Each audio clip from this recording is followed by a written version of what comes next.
حسن یوسف کی بڑی مشہور دنیا میں وہاں بھی آپ کا جلوہ گرامی یا رسول اللہ۔ زمین پر قبضہ موسیٰ کا کہ پھاڑا نیل دریا کو، عجب تر چاند کی تیری غلامی یا رسول اللہ۔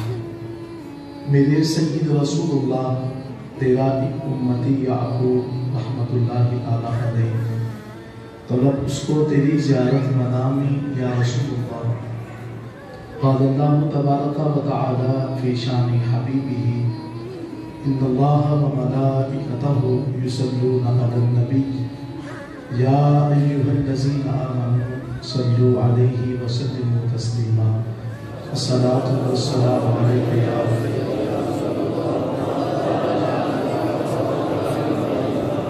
الصلاۃ والسلام علیک یا سیدی یا رسول اللہ وعلی آلک و اصحابک یا سیدی و حبیب اللہ۔ الصلاۃ والسلام علیک یا رحمۃ للعالمین وعلی آلک و اصحابک یا شفیع المسلمین۔ تمام حمد و ثنا تعریف و توصیف اللہ رب العزت کے لیے جو خالق کائنات بھی ہے اور مالک ارض و سماوات بھی۔ اللہ تعالیٰ جل وعلا کی حمد و ثنا کے بعد حضور سید المرسلین امام الاولین والآخرین احمد مجتبی حضرت محمد مصطفیٰ صلی اللہ علیہ وآلہ وسلم کی بارگاہ اقدس میں ہدیہ درود و سلام کا نذرانہ پیش کرنے کے بعد نہایت ہی واجب الاحترام پیر طریقت راہبر شریعت آشنا حقیقت حضور منبع رشد و ہدایت جانشین مختوم ملت حضرت صاحبزادہ پیر درویش میاں حامد رضا محسن صاحب مرکزی سجادہ نشین دربار عالی آستانہ ریا حیبت پور شریف اور نہایت ہی واجب الاحترام یاران طریقت سامعین کرام و سامعات حاضرین و ناظرین السلام علیکم ورحمۃ اللہ وبرکاتہ۔ اللہ رب العزت کا کروڑہ بار شکر ہے کہ جس ذات نے مجھے بھی اور آپ سب کو کلمات علیہ الصلوۃ والسلام کی پیاری امت میں پیدا فرمایا، اور بفضل ہی تعالی آج ہم سب ماہ سیام رمضان المبارک کا پہلا جمعۃ المبارک ادا کرنے کی سعادت حاصل کر رہی ہیں۔ دعا گو کہ رب کائنات دور دراز سے تشریف لانے والے حضرات اللہ رب العزت تمام احباب کو حضور قبلہ عالم تاجدار حیبت پوری رحمت اللہ تعالیٰ علیہ آپ کے فیضان آپ کی نظر الفت سے خدا ہمیں مستفید فرمائے، اور یہ وہ ماہ مکرم اور وہ ماہ مقدس ہے جس کی برکات ہم حاصل کر رہے ہیں۔ رب کائنات حقیقی معنی میں اللہ رب العزت کے اس مہمان کی عزت اور توقیر کرنے کی خدا ہمیں توفیق عطا فرمائے۔ حضرات محترم، قرآن کریم فرقان حکیم کے دامن سے ایک آیت مقدسہ تلاوت کرنے کا شرف حاصل کیا ہے۔ اس کے ضمن میں چند باتیں اپنے ٹائم کے اندر جو ہے وہ آپ کی گوش گزار کرنے کی کوشش کرتا ہوں۔ دعا گو کہ رب کائنات ہمیں قرآن فہمی کی دولت سے مالا مال فرمائے، اللہ ہمیں قرآن سمجھ کر اس پر عمل کی توفیق سے مالا مال کرے۔ قرآن کریم فرقان حکیم وہ صحیفہ ہدایت ہے، وہ نسخہ ہدایت ہے جس کا نزول قلب مصطفیٰ علیہ الصلوۃ والسلام پہ ہوا ہے، اور اس کا نزول اس ماہ مکرم کے اندر اللہ رب العزت نے فرمایا ہے۔ قرآن کریم فرقان حکیم کی نص ہے، شہر رمضان الذی انزل فیہ القرآن۔ خدا فرماتا ہے یہ وہ مقدس مہینہ ہے جس کو ماہ رمضان المبارک کہا جاتا ہے، کہ اس مہینہ کے اندر ہم نے قرآن کو نازل کیا ہے۔ اب قرآن ہمیں فیض کیا دیتا ہے؟ فما ھدی للناس، وہ لوگوں کی ہدایت کا ذریعہ بنتا ہے۔ وبینات من الہدی والفرقان، قرآن وہ صحیفہ ہدایت ہے جس کے اندر ایسی نشانیاں ہیں، ایسے قصص ہیں ایسی بیانات ہیں کہ جو ہدایت کا سبب بنتے ہیں۔ والفرقان، اور قرآن وہ کتاب ہے جو حق اور باطل میں فرق کرتی ہے۔ حق کیا ہے، باطل کیا ہے، وہ قرآن ہمیں بتاتا ہے۔ پھر فرمایا فمن شاہدہ منکم الشہر فلیصم، خدا فرماتا ہے جو اس مہینے کو اپنی زندگی کے اندر پا لیتا ہے، اس سے مراد ماہ رمضان مبارک ہے۔ فرمایا فلیصم، اس کے لیے لازم ہے کہ وہ اس مہینہ کے اندر روزہ رکھے۔ روزہ انسان کے اوپر فرض کر دیا گیا ہے۔ آقا علیہ السلام کا فرمان نشان ہے، آقا ارشاد فرماتے ہیں کہ اذا داخل رمضان فتحت له ابواب السماء، ایک روایت میں ہے فتحت ابواب الجنہ، ایک روایت کے لفظ ہے فتحت ابواب الرحمہ۔ آقا علیہ السلام نے فرمایا کہ جب رمضان مبارک کا مہینہ نازل ہوتا ہے تو خدا آسمانوں کے اوپر رحمت کے دروازوں کو کھول دیتا ہے، رحمت کے دروازے کھل جاتے ہیں۔ تو یہ وہ مہینہ ہے کہ جس مہینہ کے اندر خدا کی رحمت کا نزول ہوتا ہے۔ تو اللہ تعالیٰ محترم میں عرض کر رہا تھا، تو رب کائنات نے فرمایا کہ جو کوئی اس مہینہ کو زندگی میں پاتا ہے اس کے لیے لازم ہے کہ وہ اس مہینہ کے اندر روزہ رکھے۔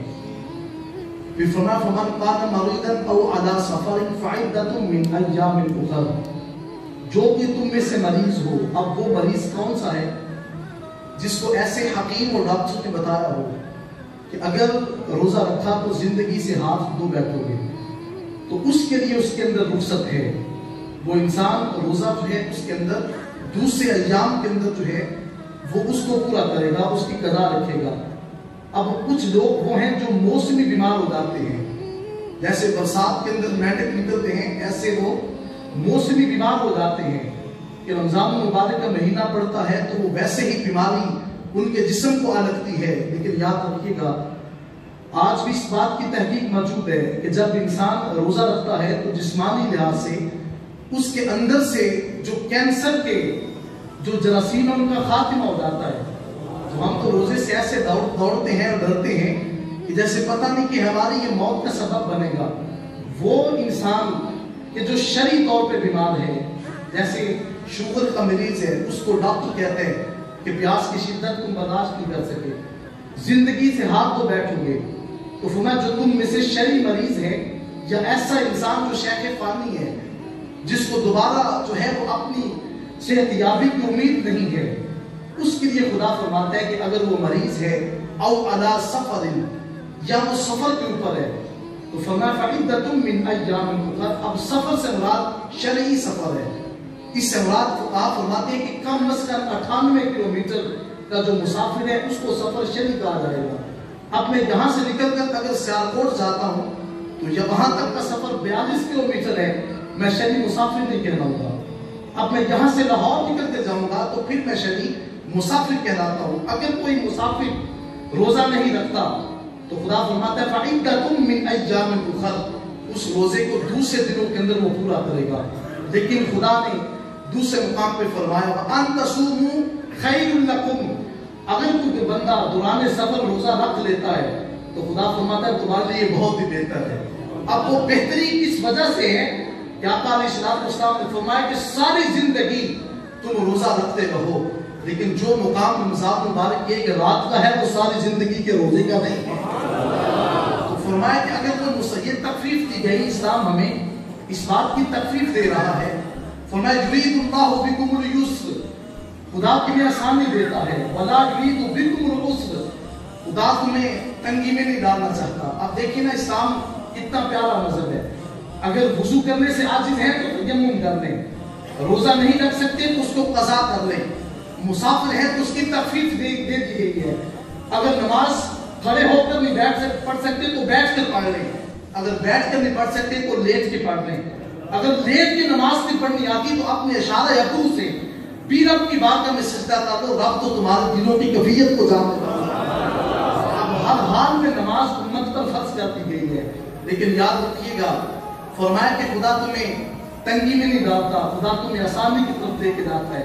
وَلِتُكْمِلُوا الْعِدَّةَ وَلِتُكَبِّرُوا اللَّهَ، خدا فرماتا ہے اس عدت کو، اس دن کو پورا کر لو، پھر اللہ کی یاد کا دن آئے گا جس کو عید کہا جاتا ہے۔ تو آقا علیہ السلام نے فرمایا ایک رات کے اندر خدا 60,000 کے قریب لوگوں کو آزاد کرتا ہے جہنم سے. اور جب عید کا دن آتا ہے جتنے ایک دن کے اندر آزاد کیے جاتے ہیں اتنے سارے کے سارے دنوں کو ملا کر خدا جہنم سے نکال کر جنت کا راہی بنا دیتا ہے. یہ ایک ایک رات کی فضیلت ہے. خدا قدی وقات میں کر رہا تھا, خدا فرماتا ہے مقصد یہ ہے کہ تم میرے شکر گزار بندے بن جاؤ, میرا شکر ادا کیا کرو اور تشکر کے عالم میں میری زندگی اپنی زندگی جو ہے اس کو بسر کرو. آقا علیہ السلام تاجدار ختم مرتبہ رہی تحیت و ثنا نے ہمیں اس بات کا درس دیا ہے. حضرت ابو ہریرہ رضی اللہ تعالیٰ عنہ اس کے راوی ہیں. آپ فرماتے ہیں کہ آقا علیہ السلام نے ارشاد فرمایا کہ ثمانیۃ ابواب فی الجنہ, جنت کے 8 دروازے ہیں. وَيُسَمَّى بِهِ الرَّيَّانُ, اور وہاں ایک دروازے کا نام الریان ہے. اور پھر آقا علیہ السلام نے فرمایا کہ جنت کے 8 دروازے ہیں. کسی کا نام باب الصلاح ہے, کسی کا نام باب الصدقہ ہے, اور ایک دروازہ اس کا نام باب التوبہ ہے, اور ایک دروازہ ہے یارو اس کا نام باب محمد ہے. سب کہیے صلی اللہ علیہ وسلم. علماء فرماتے ہیں ان دروازوں سے ان کو پکارا جائے گا جو نمازی ہے, اس کو باب الصلاح سے پکارا جائے گا. جو انسان شب زندہ دار ہے, صدقہ خیرات کرنے والا ہے, اس کو باب الصدقہ سے پکارا جائے گا. آقا علیہ السلام نے فرمایا کچھ وہ لوگ ہوں گے جن کے من کے اندر میرا پیار ہوگا, انہیں فرشتہ دربان باب محمد سے پکارے گا. کہاں ہیں وہ لوگ جو مدینے کے تاجدار سے پیار کرنے والے ہیں؟ کہاں ہیں وہ لوگ جو مدینے کی تاجدار کی ناموس پہ پہرا دینے والے ہیں؟ اب دربان کو جنت میں داخل کرے گا. آقا علیہ السلام نے فرمایا ایک دروازے کا نام باب الریان بھی ہے, اور وہ دروازہ جو ہے وہ ان لوگوں کے لیے ہے جو اپنی خواہشات پہ قابو رکھتے ہیں, ماہ سجام کی قدر و منزلت کو پہچان لیتے ہیں. تو آقا علیہ السلام نے فرمایا ان کو پکارا جائے گا.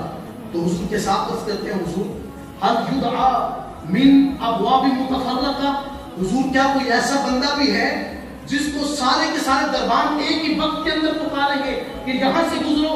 آقا علیہ السلام نے فرمایا نعم, ہاں ایک بندہ ہے جس کو سارے دربان کہیں گے کہ آپ یہاں سے گزر کر جنت کے اندر داخل ہو جائیں. آج کے حضور وہ کون ہے؟ میرا آقا مسکرا کر فرماتے ہیں کہ ہوا ابو بکر صدیق. اس کو ابو بکر صدیق کہا جاتا ہے. ابو بکر کسی عام ہستی کا نام نہیں ہے, یہ وہ ہستی ہے جس نے مدینے کے تاجدار کی ناموس کے اوپر پہرا دیا ہے. آقا علیہ السلام کے نام پر اپنی جان کو قربان کیا ہے. حضور تاجدار ختم مرتبہ علیہ تحیت و سلام, آپ کی شہزادی حضرت فاطمہ الزہرا رضی اللہ تعالی عنہا, آپ کا بھی آج یوم وصال بھی ہے. اللہ تعالی وقات جب رات کی تاریکی اور جب افطاری کا وقت ہو, آپ سیدہ کائنات کو یاد کر کے جو ہے آپ کی جو ہے ذات اقدس کی بارگاہ میں خراج تحسین پیش کر کے اپنے لیے امت کے لیے بھی دعا ہوئے گا. اور جو انسان سیدہ کائنات کو یاد کرے گا تو قیامت کے دن حضور علیہ السلام کے شہزادی حضور کی امت کو کبھی نہیں بھولے گی. اللہ تعالی وقات آقا علیہ السلام جب بیت اللہ کے سامنے حضور 2 رکعت نفل ادا فرما رہے تھے, عقبہ بن ابی معیط آتا ہے, حضور علیہ السلام ہاتھ پہ سجدہ میں جاتے ہیں. یار آج تک ہمارے ساتھ تو ایسا نہیں ہوا, ہم تو سجدے میں ہوتے ہیں تو نیچے قلیم بچھے ہیں اور ہمارے اوپر جو ہے عالیشان پنکھے چلتے ہیں, اے سی لگے ہوئے, ہواؤں کے اندر ہم نماز پڑھتے ہیں.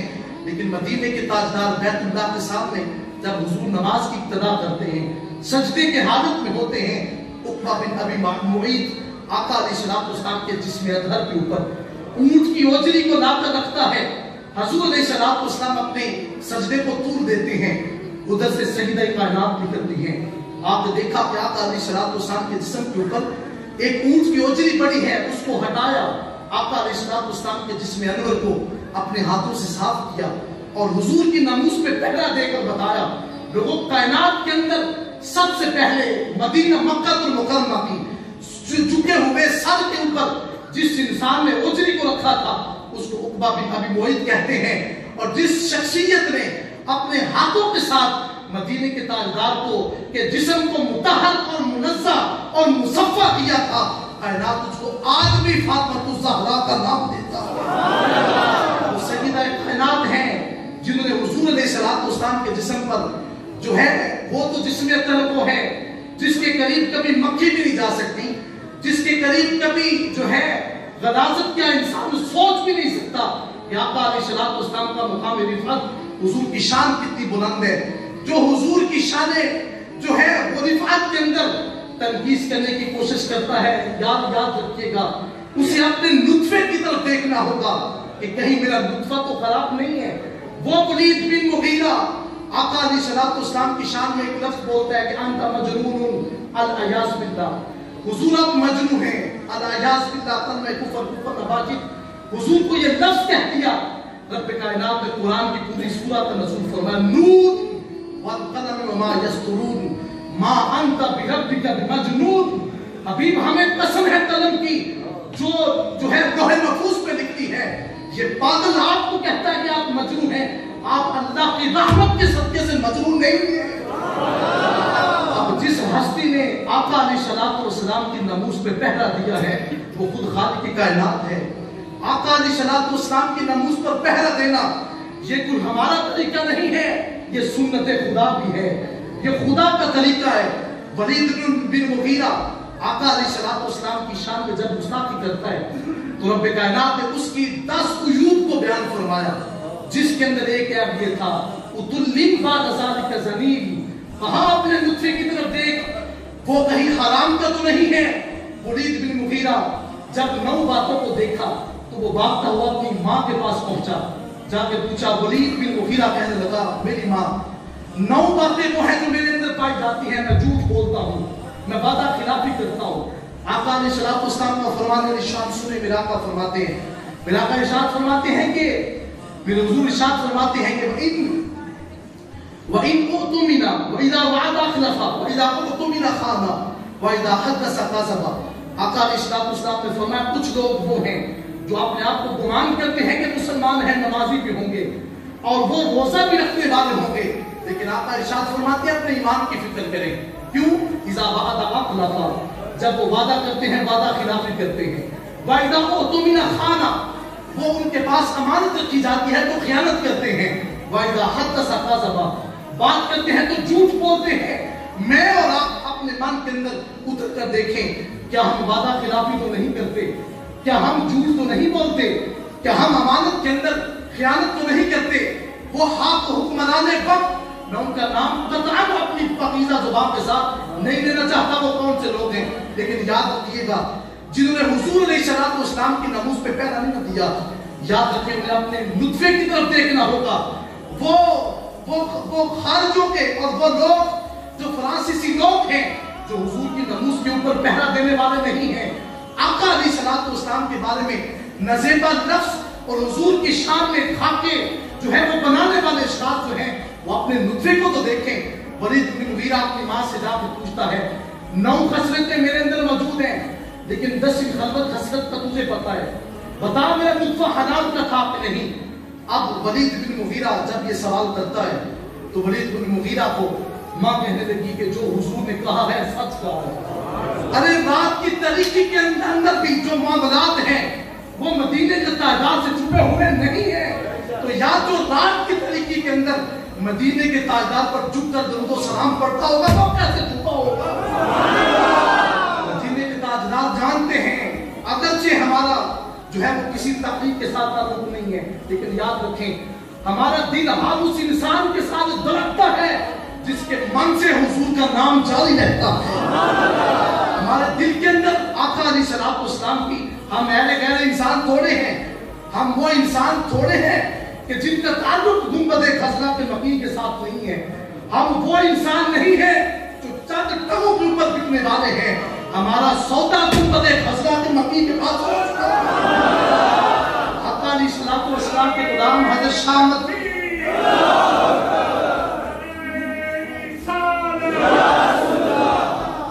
ہم آقا علیہ السلام کے ساتھ کی بارگاہ میں دکھ چکے ہیں.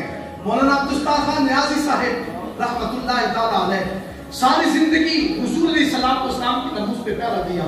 زندگی کا آخری عمرہ کرنے کے لیے حضور کے دیس پہنچے اور آقا علیہ السلام کے روزے کے سامنے کھڑے ہو کر عرض کرتے ہیں کہ حضور ساری زندگی آپ کی ناموس پہ پہرا دیا ہے، کیا ہوا؟ ملک پاکستان کے اندر لبیک لبیک لبیک یا رسول اللہ، لبیک لبیک لبيك يا رسول الله لبيك لبيك لبيك يا رسول الله لبيك لبيك لبيك يا رسول الله لبيك لبيك لبيك يا رسول الله لبيك لبيك لبيك يا رسول الله. حضور بول کے میں نے تو حضرت عبدالستار خان نیازی صاحب فرماتے ہیں کہ میں نے تو زندگی کے اندر شادی کی نیت بھی کی تھی کہ حضور اس وقت کروں گا جب ملک کے اندر نظام مصطفیٰ کا نفاذ ہوگا. حضور کیا ہوا؟ میں تو شادی بھی نہ کر سکا، لیکن حضور میں نے پہرا آپ کی ناموس پہ دیا ہے. آقا علیہ السلام نے جب یہ بات سنی، حضور نے روزہ سے ارشاد فرمایا کہ عبدالستار تمہارا کام جو تھا وہ فقط آواز کو بلند کرنا تھا. اب نظام مصطفیٰ کا نفاذ پاکستان کے اندر خدا جانے، خدا کا حبیب جانے. ہمارا کام فقط یہ ہے کہ ہم یا رسول اللہ کا نعرہ بلند کرنے والے ہیں. مدینے کے تاجدار جانتے ہیں کہ کون کون ہے جس کے من سے میری محبت کی آواز بلند ہوتی ہے. ولید بن مغیرہ کہا بتاؤ ماں میرا نطفہ کیسا ہے؟ کہا کہ بات یہ ہے کہ تمہارا نطفہ جو تھا، تمہارا باپ اس اہل نہیں تھا کہ وہ اولاد کو جنم دے سکے. ہاں تمہارا باپ جو تھا وہ بڑا مالدار تھا. میں نے سوچا کہ کہیں ایسا نہ ہو کہ مال جو ہے وہ کسی غیر کے ہاتھ لگ جائے. میں نے ایک چرواہے کے ساتھ تعلق کو قائم کیا. قائم کرنے کے بعد نطفہ بنا اور اس نطفہ میں تیری پیدائش ہوئی. اب اس نے سوچا کہ جو میں حضور علیہ السلام کی شان میں جو گستاخی کرتا تھا اس کا ایک سبب یہ بھی ہے کہ میرا نطفہ حلال کیوں نہیں ہے. جو حضور کے خاکے تراشنے والے ہیں وہ ذرا خبر تو لیں ان کا نطفہ بھی حلال کا ہے کہ نہیں، کہیں اس کے اندر نقص تو نہیں ہے. جو آقا علیہ السلام کی شان میں جو گستاخی کرنے والے نہیں ہیں، جو پہرا دینے والے ہیں، ان کی کیفیت کیا ہے. حضرت ابوبکر صدیق رضی اللہ تعالیٰ عنہ اپنی امی جان کے شکم میں تھے، اور جب ان کی پیدائش ہوتی ہے تو باپ ان کو ابو قحافہ بدھ کے سامنے لے کے جاتے تھے اور جا کے کہا اس کے سامنے جھکو. ایک دن حضرت ابوبکر صدیق رضی اللہ تعالیٰ عنہ آپ نے تھوکا نہیں، آپ نے اس کے چہرے کے اوپر اس کی طرف جھکے نہیں ہیں بلکہ اس کی طرف تھوک دیا ہے. جب اس کی طرف تھوکا ابو قحافہ نے تھپڑ مارا. آ کے اپنی زوجت سے کہا کہ عجیب بیٹا ہے کہ آج اس نے ہمارے خدا کو ذلیل کیا ہے. تو ابوبکر فرماتے ہیں کہ میں کیسے جھکوں، یہ نہ سنتا ہے نہ بولتا ہے. میرا رب تو وہ ہے جو سینوں کی باتوں کو بھی جانتا ہے، میں اس کے سامنے کیسے جھکوں. آپ کی امی جان فرماتی ہے ابو قحافہ اس کو نہ کرو. جس وقت یہ میرے شکم میں تھا، جب میرا جی چاہتا کہ میں بدھ کے سامنے جھکوں تو یہ اندر جو ہے یہ حرکت کرتا تھا. اور یا جو حضور کی ناموس کا پہلے دار ہے اس کا نطفہ کبھی بھی حرام کا نہیں ہو سکتا، اس کا نطفہ حلال کا ہوتا ہے. لاتے دی وقار آقا علیہ السلام کی محبت میں حضور کی ناموس کے اوپر جو ہے اپنی زندگی کو بسر کریں. اس جہان کا یاد رکھیے گا، لوگ مختلف قسم کی باتیں کرتے ہیں لیکن قبر کے اندر کوئی لیڈر نہیں آئے گا. قبر کے اندر فقط مدینے کے تاجدار آئیں گے. پھر ہم ایمان تک یہ بات پہنچا دینا چاہتے ہیں کہ نعرہ رسالت یا رسول اللہ، نعرہ رسالت یا رسول اللہ، نعرہ رسالت یا رسول اللہ. یہ محمد سے وفا تو نے تو ہم دیتے ہیں، یہ جہاں چیز ہے کیا لوح و قلم دینے ہیں. واخر دعوانا الحمدللہ.